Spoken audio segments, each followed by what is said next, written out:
স্বাগত বিবিটিভি সংবাদে। সাথে আছি আমি সাথী বিশ্বাস অজান্তা। প্রথমে জানিয়ে দিচ্ছি নিটন ইন্স্যুরেন্স সংবাদ শিরোনাম।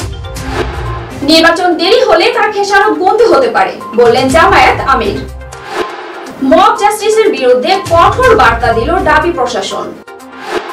দেশের জন্য হুমকি, নবী ছিলেন সাবেক স্বরাষ্ট্রমন্ত্রী টাকার মেশিন। শুনছিলেন নিটন ইন্স্যুরেন্স সংবাদ শিরোনাম, এবার বিস্তারিত। বিগত 5 বছর যাবৎ মোটর ইন্স্যুরেন্স প্রিমিয়াম আহরণ এবং মোটর ইন্স্যুরেন্সের সর্বোচ্চ বীমা দাবি পরিশোধ করে আসছে নিটল ইন্স্যুরেন্স। নিরাপদ যাত্রা সব সময়। জামায়াতে ইসলামের আমির ডক্টর শফিকুর রহমান বিচার, প্রশাসন ও নির্বাচন ব্যবস্থাপনা দ্রুত সংস্কার করতে অন্তর্বর্তী সরকারের প্রতি আহ্বান জানিয়েছেন। একটি গণমাধ্যমকে দেওয়া সাক্ষাৎকারে তিনি এই আহ্বান জানান। জামায়াতের আমির বলেন, প্রয়োজনীয় সংস্কার জরুরি, তবে মাথায় রাখতে হবে নির্বাচন বিলম্বিত হলে তার খেসারত গুনতে হতে পারে সরকার সহ পুরো জাতিকে। জাতীয় স্বার্থে সব মত ও পথের মানুষকে দেশ গঠনে ঐক্যবদ্ধ হওয়ার আহ্বান জানিয়েছেন শফিকুর রহমান। বলেন, সাম্য ও ঐক্যের সমাজ প্রতিষ্ঠা করতে চায় জামায়াত ইসলামী। আইন নিজের হাতে তুলে নেওয়া এবং মব জাস্টিসের বিরুদ্ধে কঠোর বার্তা দিল ঢাকা বিশ্ববিদ্যালয় প্রশাসন। ডিইউ অ্যাডমিনিস্ট্রেশন নামক ঢাকা বিশ্ববিদ্যালয় প্রশাসনের ফেসবুক পেজে এক পোস্টে এ বার্তা দেওয়া হয়েছে। এই পোস্টে বলা হয়েছে, আদিষ্ট হয়ে এত ধারা ঢাকা বিশ্ববিদ্যালয় শিক্ষার্থীদের অবগতির জন্য জানানো যাচ্ছে যে দেশের চলমান পরিস্থিতিতে কোনোভাবে মব জাস্টিস কাম্য নয়।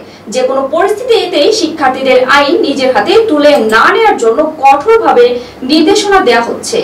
আইন নিজের হাতে তুলে নিলে কিংবা মব জাস্টিসের পরিস্থিতি ঘটালে প্রশাসন কঠোর হাতে বাধ্য হবে।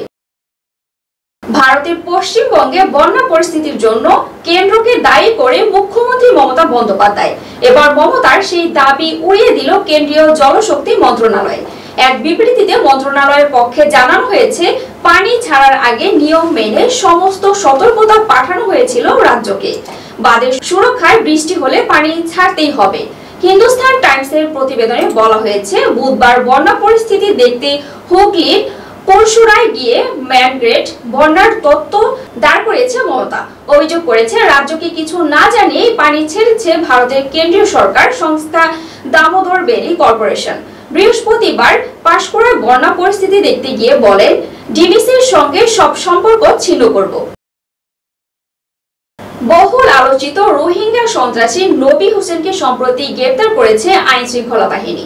নবী হোসেন দীর্ঘদিন ধরে দেশের ভেতর ও বাইরে শক্তিশালী নেটওয়ার্ক গড়ে তুলে বাংলাদেশের বিরুদ্ধে নানা ষড়যন্ত্রে লিপ্ত ছিলেন। গোয়েন্দা সংস্থার বিভিন্ন প্রতিবেদন উঠে এসেছে, তিনি স্বাধীন রোহিঙ্গা রাষ্ট্র প্রতিষ্ঠার ষড়যন্ত্র সহ দেশের অভ্যন্তরে অস্থিতিশীলতা সৃষ্টির পরিকল্পনা করছিলেন। এসব কর্মকাণ্ডের কারণে 2022 সালে তাকে ধরতে 10 লাখ টাকা পুরস্কার ঘোষণা করে সরকার। সংবাদ শেষ করব, যাওয়ার আগে শিরোনাম জানিয়ে দিচ্ছি আরো একবার। নির্বাচন দেরি হলে তার খেসারত গুনতে হতে পারে, বললেন জামায়াত আমির। মব জাস্টিসের বিরুদ্ধে কঠোর বার্তা দিল ডাবি প্রশাসন। দেশের জন্য হুমকি, নবী ছিলেন সাবেক স্বরাষ্ট্রমন্ত্রী টাকার মেশিন। বিবিটিভি সংবাদ এ পর্যন্তই। সর্বশেষ সংবাদ জানতে ভিজিট করুন youtube/bbtv এবং ফেসবুকে লগ ইন করুন facebook/bbtv। এছাড়াও আমাদের ওয়েবসাইটে ভিজিট করুন www.bbtv.news। এতক্ষণ সঙ্গে থাকার জন্য ধন্যবাদ।